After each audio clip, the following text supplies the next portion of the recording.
നടത്തി.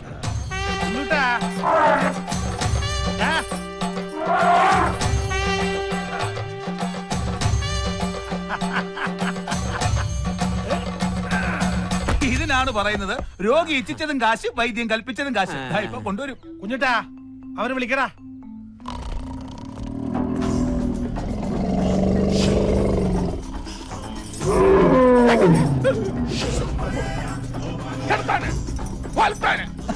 ആനയെ മര്യാദ ഇവൻ എന്നെ ഈ കാണിക്കുന്നത്.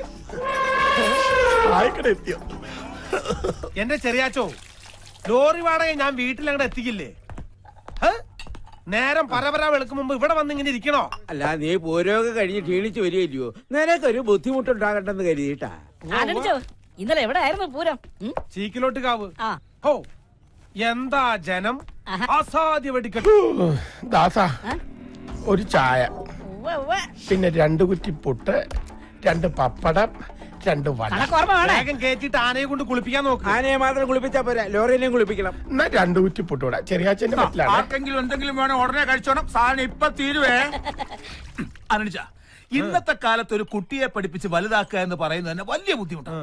അതിന്റെ ഇടയിൽ ഒരു ആനയെ കൂടെ പോറ്റുക എന്ന് പറഞ്ഞാൽ ഭയങ്കരം. എന്റെ നസീറെ, ആനയ്ക്ക് സ്കൂൾ അഡ്മിഷൻ വേണ്ട, യൂണിഫോം വേണ്ട, കെട്ടിച്ചു വിടണ്ട, മാമുദിശ മുക്കണ്ട. എന്തിനധികം പറയണ്? ആനയ്ക്ക് ഒരു ജട്ടി പോലെ ഇടിയിക്കണ്ട. അയ്യോ, ഞാൻ ആ ആനയുടെ കാര്യമല്ല ഉദ്ദേശിച്ചത്, ഈ വെള്ളാനക്കുട്ടിയുടെ കാര്യം.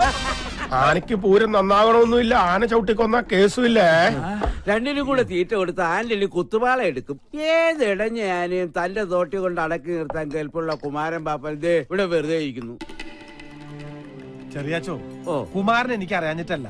ഞാൻ ആനയെ വാങ്ങിയപ്പോൾ എന്റെ കൂടെ കൂടിയത് അവൻ. പിന്നെ എന്റെ മോൻ ആദിക്കൊരു കൂട്ടായി, ആനയ്ക്കൊരു തോട്ടിയായി.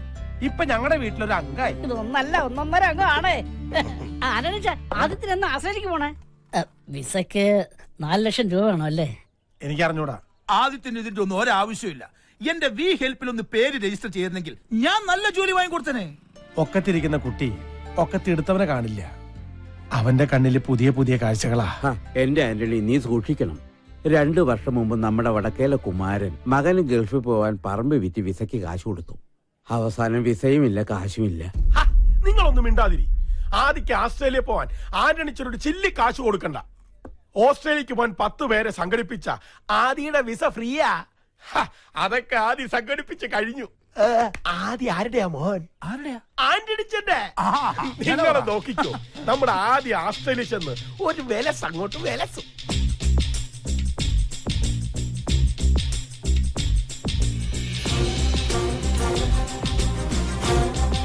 ടെക്നോളജിയുടെ ഒരു പോക്കേ.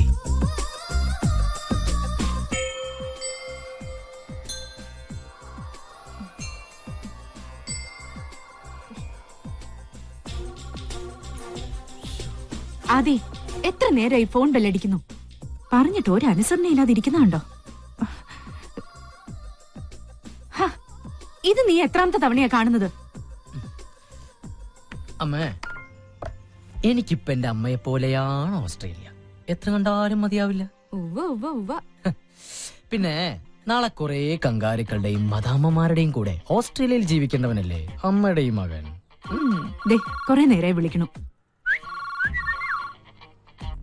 ഓ, ഹലോ, ആന്റണി ആദിത്യവർമ്മ സ്പീക്കിംഗ്. ആ, എല്ലാരും എത്തിയോ?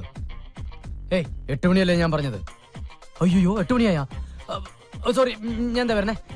അമ്മേ, അവരൊക്കെ അവിടെ കാത്തു നിൽക്കാം. ഓ, എന്റെ കൂടെ ഓസ്ട്രേലിയയിലേക്ക് വരുന്നവര്.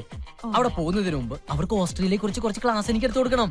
അമ്മ പെട്ടെന്ന് കുളിക്കണം. എന്റെ കുളി കഴിഞ്ഞതാ. അമ്മ കുളിക്കണം എന്നല്ല, എനിക്ക് കുളിക്കണം എന്നാ പറഞ്ഞ. തോർത്ത് സോപ്പൊക്കെ അവിടെ. അതവിടെ എവിടെങ്കിലും കാണും. അമ്മ, ഓസ്ട്രേലിയയിലെ കങ്കാരികൾ കുഞ്ഞുങ്ങളെ വളർത്തുന്നത് എങ്ങനെയാണെന്ന് ഇവിടുത്തെ അമ്മമാര് കണ്ടുപിടിക്കണം. ആ മക്കളെ ശരീരത്തോട് ചേർത്ത് പിടിച്ച് അവറ്റാണ് നടക്കണേ. ഇവിടെ തോർത്തി വെച്ച പോലെ കിട്ടൂല്ലോ. വല്ല ഓസ്ട്രേലിയയിലെ കങ്കാരി കുഞ്ഞായിട്ട് ജനിച്ചാൽ മതിയായിരുന്നു. കങ്കാരി കുഞ്ഞായിട്ട് ജനിച്ച പിന്നെ കുളിക്കേ വേണ്ടല്ലോ. അമ്മേ, this is too much, അമ്മ. മോനെ, നിക്ക, ഈ പാലെങ്കിലും ഒന്ന് കുടിച്ചിട്ട് പോ. നിന്റെ ഈ വേഷം കാണുമ്പോ എനിക്ക് പേടിയാവുക. ഞാൻ പേടിപ്പെടുത്തുന്ന വേഷം ഇട്ടേക്കണേ. അതല്ല, നിന്റെ അച്ഛൻ ഇതുവരെ സമ്മതിച്ചിട്ടില്ല. നിന്റെ യാത്രയുടെ കാര്യത്തിൽ അച്ഛൻ എന്തോ വിശ്വാസക്കുറവുണ്ട്. അതെ, ദക്ഷിണാഫ്രിക്കയ്ക്കാണ് ഞാൻ പോകുന്നതെങ്കിൽ അദ്ദേഹത്തിന് സന്തോഷായനെ. കാരണം അവിടെ മൊത്തം കറുത്തവർക്കാരാണല്ലോ. ഓസ്ട്രേലിയയിലെ സായിപ്പന്മാര് വെളുത്തുപോയിന് അവരെന്ത് ചെയ്യാൻ പറ്റും? നീ ഇതുപോലുള്ള തമാശകൾ അച്ഛൻ കേക്ക് പറയരുത് കേട്ടോ. എത്ര പ്രയാസപ്പെട്ടിട്ട് 10 പേരെ ഒപ്പിച്ചെന്നറിയോ? ഇനിയിപ്പോ അപ്പന്റെ അനുവാദം വേണം. കഷ്ടപ്പെട്ട് പഠിച്ച് പരീക്ഷയ്ക്ക് നല്ല മാർക്ക് മേടിച്ചാൽ മാത്രം പോരാ, ജോലിക്ക് അപേക്ഷിക്കണമെങ്കിൽ ഗസറ്റഡ് ഓഫീസർ അറ്റസ്റ്റ് ചെയ്യണമെന്ന് പറഞ്ഞ പോലെ ആയിപ്പോയി. അല്ല, ഞാൻ അറിയാഞ്ഞിട്ട് ചോദിക്കാം, അപ്പനാരാ ഇവിടുത്തെ ഗസറ്റഡ് ഓഫീസറാ? അതെടാ, ഞാനായി വീട്ടിലെ ഗസറ്റഡ് ഓഫീസർ. എന്താ സംശയം ഉണ്ടോ? ഇപ്പൊ നമ്മുടെ സംശയമൊക്കെ തീർത്തല്ലോ. അപ്പനാണ് ഈ വീട്ടിലെ ഗസറ്റഡ് ഓഫീസർ. ഗസറ്റഡ് ഓഫീസറെ കുറച്ച് വഴി തരുമോ? അപ്പന്റെ പൊന്നുമോനും നിന്നേ. എന്താപ്പാ? ഒരു കാര്യം ഞാൻ പറഞ്ഞേക്കാം. നാട്ടുകാരുടെ കയ്യിലെ കാശ് കൊണ്ട് ഓസിന് ഓസ്ട്രേലിയക്ക് പോകാനുള്ള മോന്റെ പരിപാടി ഇവിടെ നടക്കില്ല. എന്നാ അപ്പന്റെ മനസ്സിലിരിപ്പ് നടക്കില്ല. എന്റെ മനസ്സിലിരിപ്പോ ഒന്നും അറിയാത്ത പോലെ കള്ളൻ. അമ്മ അറിയുന്ന അപ്പം പറഞ്ഞിട്ടില്ലേ? എന്താ പറഞ്ഞത്? അത് വേണ്ട, ഞാൻ പറയാം. അമ്മേ, ഞാൻ ഓസ്ട്രേലിയയിൽ പോകുന്നതിന് അപ്പന് വിരോധമൊന്നുമില്ല. പക്ഷെ പോയി വന്നു കഴിയുമ്പോഴത്തേക്കും അപ്പനെക്കാളും കറു കറുത്ത പെണ്ണിന് ഞാൻ കല്യാണം കഴിക്കണമെന്ന് പറ്റില്ലമ്മേ. ഇനി ഈ വീട്ടില് ഒരു കറുപ്പ് കൂടി സഹിക്കാൻ വയ്യ. എന്റെ ലക്ഷ്മി ഇത് പിന്നെ നമ്പറാ. എടാ, നിന്റെ പ്രായം കഴിഞ്ഞ ഞാനും വന്ന് നിന്നെ ഞാൻ വേണ്ട, എനിക്ക് രണ്ടാളെയും വിശ്വാസമില്ല. വീട്ടിനുള്ളിൽ വലിയ ശത്രുക്കൾ, പുറത്ത് വലിയ ചങ്ങാതിമാരും. രണ്ടും കള്ളന്മാരാ. ഒരു വെളുത്ത കള്ളനും ഒരു പറഞ്ഞോടി പറ. കറുത്ത കള്ളം പറ. കോംപ്ലക്സ് കറുത്തു പോയി എന്റെ കോംപ്ലക്സ്. ഇതാണമ്മ ഞാൻ പറഞ്ഞത്. എന്നെ പോലെ ഒരു മുതിർന്ന മകന്റെ അപ്പനാകാനുള്ള പ്രായവും പക്വതയൊന്നും അപ്പനായിട്ടില്ല. സാറില് ഒരു 3-4 വർഷത്തിന് ശേഷം ചിലപ്പോ ശരിയായിരിക്കും. പൊട്ടിയുടെ മുന്നേ കറുത്തപ്പ പോയി വരും വെളുത്തമ്മേ.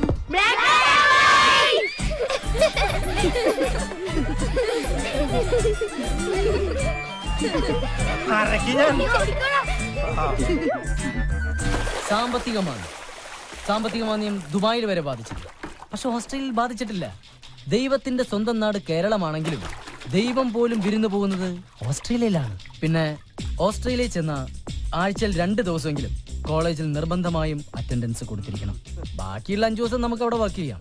ലീഗലി നമുക്ക് ആഴ്ചയിൽ 20 hours മാത്രമേ വർക്ക് ചെയ്യാൻ പാടുള്ളൂ. ഓക്കെ. പിന്നെ ഇവിടെയാണ് നമ്മൾ പഠിക്കാൻ പോകുന്ന ഓസ്ബെറ്റൻ യൂണിവേഴ്സിറ്റി. ഇവിടെ നിന്ന് വെറും 15 കിലോമീറ്റർ അകലെയാണ് ഓസ്ട്രേലിയയുടെ ഹൃദയഭാഗമായ സിഡ്നി സ്ഥിതി ചെയ്യുന്നത്. സിഡ്നി ലോകത്തിന്റെ സ്വർഗം. അവിടെ നമുക്ക് കിട്ടാത്തതായിട്ട് ഒന്നുമില്ല. അവിടെ പിടിച്ചു നിൽക്കുന്നതും പണം ഉണ്ടാക്കുന്നതും ഓരോരുത്തരുടെ കഴിവ് പോലെ. ഓക്കെ, ആർക്കെങ്കിലും എനിമോർ ഡൗട്ട്? ആദി, ഞാനിത് മാച്ചോട്ടെ. ഇനി ഏതെങ്കിലും രാജ്യത്തിന് മാപ്പ് വരയ്ക്കാനുണ്ടോ? ഇല്ല. ആന്റണിച്ചൻ വന്നാൽ ഇതുപോലെ ഒരു ബ്ലാക്ക് ബോർഡ് കിട്ടിയെന്ന് വരില്ല. വേണമെങ്കിൽ ഞാൻ ഇവർക്ക് ഒരു കങ്കാരുണ്ട് പടം വരച്ചു കൊടുക്കും. ഓ വേണ്ട, അവര് ഓസ്ട്രേലിയ വെറുത്തു പോകും. നിങ്ങളുടെ മാറിയെന്ന്. അപ്പോ എല്ലാം പറഞ്ഞു പോലെ ഓസ്ട്രേലിയ പോയി നമുക്ക് അടിച്ച് പൊളിക്കണം. ഷെറിന്റെ കാശ് ഇതുവരെ കിട്ടിയിട്ടില്ല. ഇനിയും വെയിറ്റ് ചെയ്യാൻ പറ്റില്ല. നാളെ കിട്ടിയില്ലെങ്കിൽ വിസ മറ്റാർക്കെങ്കിലും കൊടുക്കുവേ. അയ്യോ ആദ്യട്ടാ, അത് ഞാൻ ഉടനെ എത്തിച്ചോളാം. എത്തിച്ചാ നിനക്ക് കൊള്ളാം. പിതാമര, കുഞ്ഞുടനെ പുഴയെ കൊണ്ട് കുളിപ്പിക്കും. പുഴയല്ല മോനെ, കൊള്ളാം. കുളത്തിലല്ലടാ, പുഴയില്. ഞാൻ ആനെ കുളിപ്പിക്കുന്ന കാര്യമല്ല പറഞ്ഞത്, ആദിയുടെ കാര്യമാ. ആ വരവ് കണ്ടാലറിയാം. വരവാ എല്ലാം കൊള്ളാവും. അയ്യോ,